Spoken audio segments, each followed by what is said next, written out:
अस्सलाम वालेकुम गाइस, ये है व्यू शॉर्ट लेक्चर जहां हम आज आप लोगों को माइक्रो इकोनॉमिक्स इको 402 के 26 लेक्चर के बारे में ब्रीफ करेंगे। Profit maximization and competitive supply हमारा टॉपिक है। हमारे पास जो इंडस्ट्रीज होती हैं ये लॉन्ग रन सप्लाई कर्व में कैसे काम करती हैं हम इसके बारे में पढ़ेंगे। जो हमारे पास कॉन्स्टेंट इंडस्ट्री कॉस्ट इंडस्ट्री जो होती है ये लॉन्ग रन में हमारे पास क्या होती है, हॉरिजॉन्टल होती है। अगर हम थोड़ी सी भी प्राइस को इंक्रीज करते हैं तो हमारे पास क्या होगा, आउटपुट जो है वो इंक्रीज हो जाएगी ज़्यादा मकदार में। अगर हम क्या करते हैं, लॉन्ग रन जो है वो उसकी जो प्राइस है वो इलास्टिसिटी इनफाइनाइट लार्ज भी होती है, मतलब लामहदूद हमारे पास जो इलास्टिसिटी होती है लॉन्ग रन में वो होती है जिसको एस्टिमेट नहीं किया जाता। अगर हम इनपुट की बात करें तो हमारे पास ये क्या है, ये हमारे पास रेडली ऑलरेडी हमारे पास क्या होता है, अवेलेबल होता है। अगर हम इंक्रीजिंग कॉस्ट इंडस्ट्री की बात करें तो हमारे पास क्या होगा, जो सप्लाई कर्व होगी लॉन्ग रन में वो क्या होगी, अपवर्ड होगी स्लोपिंग में, और प्राइस जो होगी हमारे पास क्या होगी, पॉजिटिव होगी। गाइस ये जो एमसीक्यू ये चीज़ें हैं ये हमारे लिए एमसीक्यूज में बहुत इंपॉर्टेंट होती हैं, और बाज़ बात आपके पास शॉर्ट क्वेश्चन में भी आ जाती हैं कि इंडस्ट्री जो है अगर हमारे पास वो उसकी प्राइस जो है वो इंक्रीज हो जाए तो हमारे पास जो सप्लाई कर्व है वो कैसा होगा। तो हमारे पास हम आगे बात करते हैं, हमारे पास जो स्लोप होती है, इलास्टिसिटी होती है, ये डिपेंड करती है किस पे, rate of increase in input. अगर हमारे पास इनपुट की कॉस्ट जो है वो अगर इंक्रीज हो जाए तो हमारे पास इलास्टिसिटी उस पर डिपेंड करती है। लॉन्ग रन जो है इलास्टिसिटी हमारे पास हमेशा ग्रेटर होती है शॉर्ट रन इलास्टिसिटी से। ये एक आम जनरल सी बात है, ये आपको एमसीक्यूज के लिए आएगी।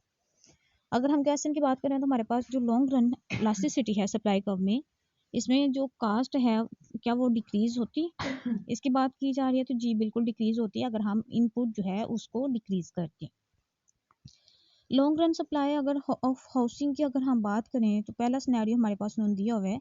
ये सिनेरियो है आमतौर पर हमारे पास ओनर है, क्या उसको हाउसिंग की ज़रूरत है, ठीक है। सभी नार और रूरल एरियाज गाँव हैं और शहर हैं तो इनके दरमियान नेशनल मार्केट फॉर इनपुट के लिए नेशनल जो मार्केट है वो कैसी रहेगी। हमारे पास जो क्वेश्चन है, क्या हमारे पास जो कास्ट इंडस्ट्री है वो ज़्यादा होगी या कांस्टेंट रहेगी। अगर हम क्या करते हैं, इलास्टिसिटी सप्लाई जो है उसको स्पेसिफाई कर देते हैं। तो हमारे पास दूसरे सिनेरियो में हम क्या कह सकते हैं कि हमारे पास रेंटल जो प्रॉपर्टी है उसका क्या बनेगा, अर्बन लोकेशन जो है उसमें क्या होगा, और राइज जो है हाई राइज कंस्ट्रक्शन है कॉस्ट, उसका क्या होगा। तो क्या इसमें हमारे पास जो प्राइस है वो ज़्यादा होगी या कांस्टेंट रहेगी।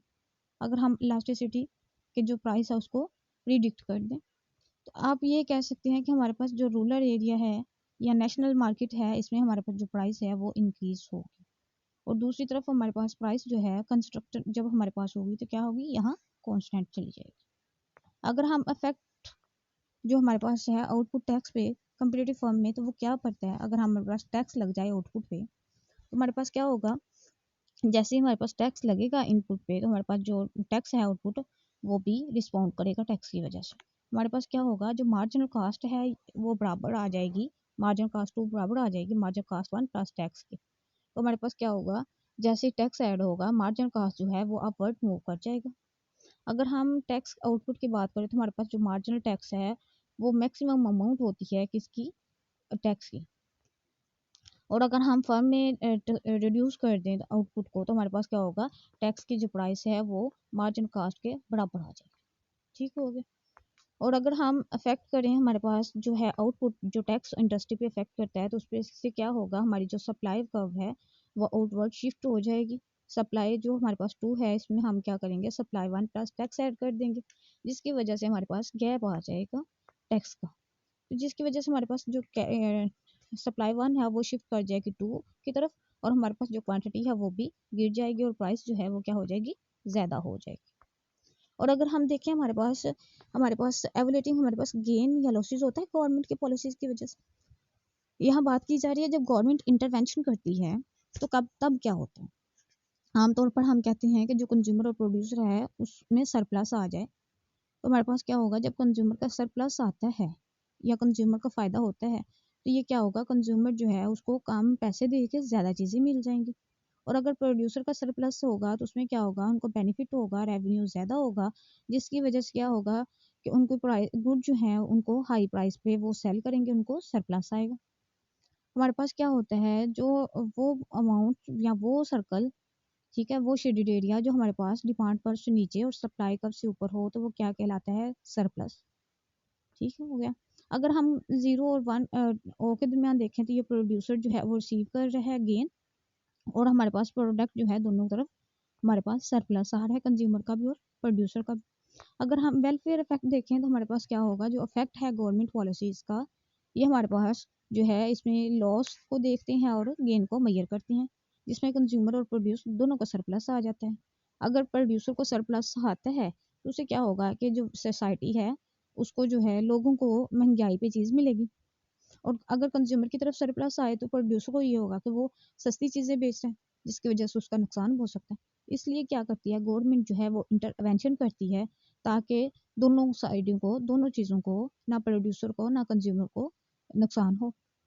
अगर हमारे पास लॉसेस देखें तो हमारे पास क्या आएगा, यहाँ डेड वेट का पॉइंट आ जाएगा अगर गवर्नमेंट इंटरवेंशन करती है। फर्ज करें कि हमारे पास जो गवर्नमेंट है जब वो इंटरवेंट करती है सेलिंग प्राइस पे, तो हमारे पास जो मार्केट है वो उसकी प्राइस जो है वो कम हो जाएगी। ठीक है, तो हमारे पास क्या होगा, हमारे पास डेड पॉइंट एक आ जाएगा। अगर देखिए हमारे पास क्वांटिटी मैक्सिमम जो प्राइस है हमारे पास Q1 है, Qn मैक्सिमम प्राइस है, क्वांटिटी हमारे पास Q1 है, Qn और Q2 है। अगर हमारे पास जो प्राइस है उसको पी नॉट कर दिया जाए, जो प्राइस क्लियरिंग प्राइस है उसको पी नॉट कर दिया जाए, तो हमारे पास क्या आएगा, डेड पॉइंट आएगा। ना तो वो कंज्यूमर के लिए बेहतरीन होगा पॉइंट सी और पॉइंट बी, और ना ही प्रोड्यूसर के लिए। तो इससे ये होगा कि हमारे पास जो प्राइस है, हमारे पास जो ब्लॉक ए है, ये दोनों के लिए इंटरवेंशन बेहतर होती है। अगर हम देखें हमारे पास जो गेन है वो हमारे पास डिफरेंस जो हमारे पास आ रहा है कंज्यूमर का और प्रोड्यूसर का, तो हमारे पास यहाँ क्या आ रहा है, पॉइंट ए में गेन आ रहा है। अगर हम लॉस की बात करें तो हमारे पास जो कर्व है हमारे पास ए सी से, ठीक है, ए बी सी से, तो हमारे पास क्या होगा, बी सी जो है ये दोनों डेड वेट लॉस लाएंगे। ये डेड वेट लॉस कैसे लाएंगे, क्योंकि ना तो ये कंज्यूमर है इसको अचीव कर पा रहा है और ना ही प्रोड्यूसर अचीव कर रहा है। डेड वेट से ये मुराद कि ये सोसाइटी के लिए खतरनाक है। अगर हम चेंज देखें कंज्यूमर में तो हमारे पास क्या होगा, और प्रोड्यूसर के सरप्लस में तो हमारे पास क्या होगा, इसको प्राइस कैसे कंट्रोल करती है इसको देखेंगे।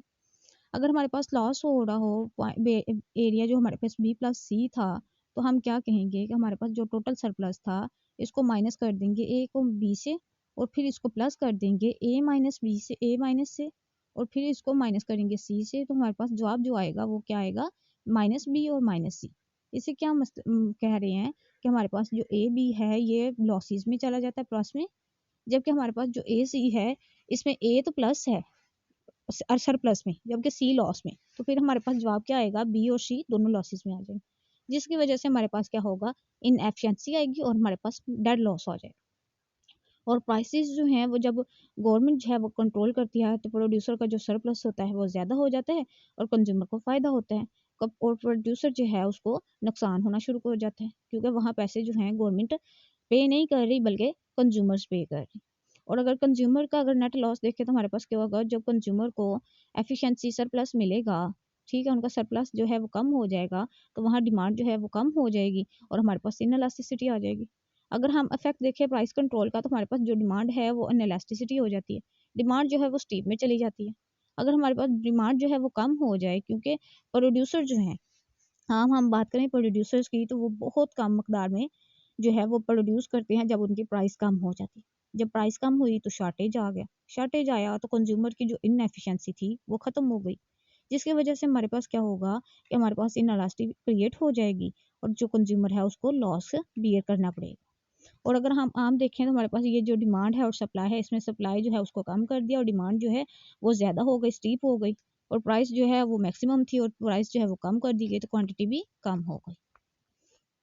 अगर हम प्राइस कंट्रोल और नेचुरल गैस की शॉर्टेज देखें तो आमतौर पर हमारे पास ये एक टेबल है कि अगर हम गेन करते हैं कंज्यूमर को रेक्टेंगुलर एरिया में, ए को माइनस कर दें बी से, और हमारे पास जो लॉस होता है प्रोड्यूसर का इसको हम ए प्लस सी में कर दें, तो ये देखिए हमारे पास आम एक दिया हुआ है, प्राइस जो है वो $1, $2, $3, ठीक है, 2.4, क्वान्टिटी जो हमारे पास 0, 5, 10, 15, 18, 20, 25, 30, तो हमारे पास जब प्राइस 1 थी तो हमारे पास जो क्वांटिटी थी वो 18 थी, लेकिन जैसे ही हमारे पास प्राइस 2 गई तो हमारे पास क्वांटिटी भी ज़्यादा हो गई।